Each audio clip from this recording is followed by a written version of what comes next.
Hey, what's up everybody? Chris here, and today I'm wearing my Indiana Jones jacket because I've got a special video looking at a special product that I really enjoyed a lot.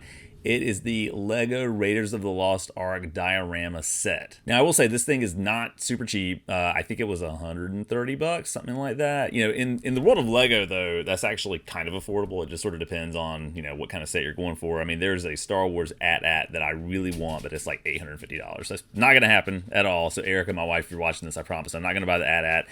This one, though, was pretty tempting. I mean, it's a little bit of a high price point, but at the same time, it's not exorbitantly high, especially for what you get. And I just want to kind of walk you through what the build process was like for this, and just sort of what the final product looks like, and whether or not, again, I think that it's worth it. And you can probably guess that I do think that it's worth it, so let's just jump right into it. Hey, if you're enjoying the content, please do me a favor. Take a moment to click that like button. Please be sure to subscribe also. And as always, I very much appreciate your viewership. So this was definitely one of the more involved and complex Lego builds that I've ever done. I've built a Saturn V rocket before. That Lego set was a lot of fun. That one, I think, well, I don't know, it may not have had more pieces. It felt like that one took a little bit longer. This one maybe took a day and a half total of just sort of working pretty consistently. I really did the first part of this. It's kind of a three-part diorama set from the beginning of Raiders of the Lost Ark, where Indy is going into the tomb in the jungle to get the golden idol, and the boulders involved and all of that. I saw this at the Lego store. I took my son to get a Lego set he wanted.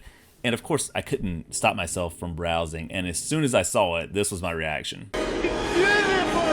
So of course, I had to pick it up. I kind of went back and forth on it a little bit, but decided that ultimately, yes, I did want to go ahead and spring for this. I knew that I would really enjoy it. I love getting Lego sets here and there. I don't do it super often.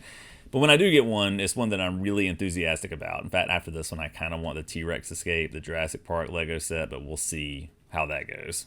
But anyway, I picked it up, I bought it home, I made the first part of this three-part diorama, then waited a few more days, and then jumped in on the rest of it. And actually this morning I started building it, made a lot of progress, realized I was kind of getting toward home plate, so to speak, with it, and just decided to kind of carry through with the whole process.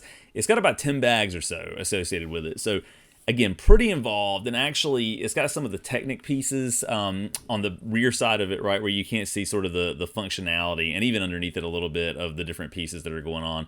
But it's just super cool the way they laid this out, and the way that they included all the details you would want to see from the movies. But it's also got kind of that Lego humor. There's one of the little pieces, kind of a faceplate that you would see in the background in that scene in the movie, where it's got one of the Lego guys' heads, but it's, designed in such a way to be not super noticeable, but it's, again, got a little bit of that humor to it. But it's just got everything you would want from a great Lego set, right? The attention to detail is there. The functionality is kind of crazy, and I noticed one person sort of in their commentary about it talked a little bit about how it's actually kind of a really functional playset, and I would say that that's true. I mean, to me, it just looks super cool. And I'll just kind of walk through the things that I love about it. The first is the boulder. I think the mechanic for how it sort of, comes down and rolls down like it does in the film, and then you can roll it right back up with the turn of a knob. It's just ingenious. I mean, Lego has really got a team of smart people. I mean, great kind of brick engineers figuring this stuff out. And it was just super cool to see how that worked. You start kind of seeing everything come together. Super easy to get through that piece of it, though. I mean, a little bit of involvement in the first part, not a whole lot. The next part had a couple of different moving pieces. There is the door that sort of comes down in the film after Indy has the idol and sort of goes through it at the last second, grabs his hat, and manages to just about get out before he sees Sapito, sort of impaled by the spikes that they had seen earlier before they got deeper into the tomb. But anyway, the door comes down. There's even the log that Indy whips and swings across. You can sort of hang the Lego character from that and kind of twist it so that you get that swinging effect. Again, the details on it look great. If you see me looking in this direction, it's because I've actually got it on my video game shelf here in my game room, and so I'm kind of just admiring it and reminding myself of some of the little pieces that are part of it. The vines that are there, the foliage, everything just looks really, really good and super cool. Really, though, the sort of crowning achievement of this is the last piece of the diorama where you actually get to the idol.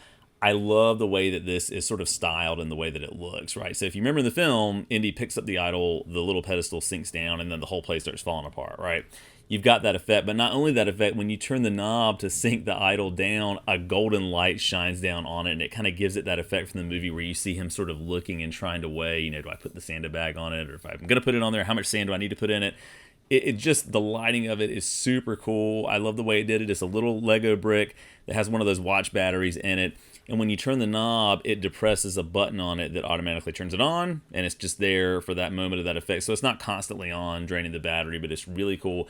But then also this giant sort of head, this part of the temple sort of collapses forward, but it's got chains on it to keep it from going all the way in. So again, super cool. I will say that last piece, or that last sort of component of the set, was pretty difficult to get through. I mean, it wasn't like overly difficult, but when I got done with it, I kept turning to the knob. It was like, I really feel like the idle is supposed to sink down, because it was doing that a little bit earlier on in the construction process. It wasn't doing it, and I kind of retraced my steps back a couple of pages and realized I had put a little piece on backwards that was part of the sort of functionality on the back side of the thing. So got that turned around fixed, then it worked perfectly, and everything's great. So yeah, I mean, if you're an Indiana Jones fan, just buy the thing, right? I mean, if you're worried about what your significant other is going to say, just say Chris gave you permission. It's totally fine. It'll be okay. Just do it now and ask for forgiveness later, right? It'll totally work out in the long run. Anyway, that's my review of the Raiders of the Lost Ark Lego set. I think it's awesome. I absolutely love it. If you have it, though, let me know what you think about it down in the comments. Let me know what your build experience was like with that. Again, I'm kind of thinking I'm going to get a Jurassic Park set next. Maybe, I don't know. Potentially. If I do that, I'll be sure to post a review of it. As always, thanks so much for watching, and I hope everybody's doing well.